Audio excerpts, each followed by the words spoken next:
এই গরমে ঠান্ডা ঠান্ডা ম্যাঙ্গো কুলফি কার না ভালো লাগে। বাড়িতে বানানো খুবই সহজ। 1.5 লিটার দুধ নিয়ে নিয়েছি, দুধটাকে এবার ভালো করে জাল দিয়ে নেবো। একটা আম নিয়ে নিয়েছি, এটাকে একটু পিউরি বার করে নেবো। আমের পাল্পটা কত সুন্দর মিক্সিতে বের করে নিয়েছি, এবার এটাকে একটু ছেঁকে নেবো।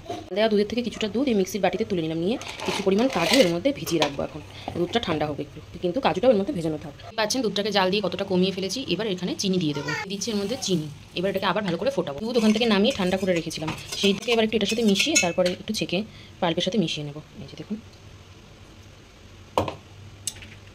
আরও ভালো আনার জন্য দিয়ে দেবো একটা এলাচ ফাটিয়ে। এবার আরেকটু এটাকে ফোটাবো। এলাচটা দেওয়ার পরে কাজুর পেস্টটাকে দুধের সাথে ভালো করে মিশিয়ে নেবো। অবশ্যই এটা গ্যাসের থেকে নামিয়ে রেখেই করবো। মিশিয়ে এবার আবার একটু ফুটিয়ে নেবো। মিষ্টিটা একটু প্রয়োজন হয় সেটাও একটু এখনই অ্যাড করে দেবেন। ঠিক এরকম পর্যায়ে এবার গ্যাসটা বন্ধ করে একটু ঠান্ডা হতে দেবো। দেখতেই পাচ্ছেন কত সুন্দর মালাইটা তৈরি হয়েছে। এটা এবার ঠান্ডা হয়ে গেলে তারপরে আমের পাল্পটার মধ্যে মিশাবো। মোটামুটি ঠান্ডা করে নিয়েছি, এবার এটাকে ছেঁকে নেবো আলাদা পাত্রে। মালাইটাকে এখানে ছেঁকে নিয়েছি। এবার এই আমের পাল্পটা যেটা ফুটিয়ে রাখা দুধের সাথে মিশিয়ে রেখেছিলাম সেটাও ছেঁকে রাখা আছে, এটাকে এর সাথে ভালো করে মিক্সড করে নেবো।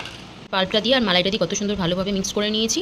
এবার এটাকে কাপে ঢালার পালা। এই যে কাপগুলো সাজিয়ে নিয়েছি, যেগুলোতে জমতে দেবো। এবার একে একে প্রত্যেকটা কাপে ঢেলে নেবো এই মিশ্রণটা।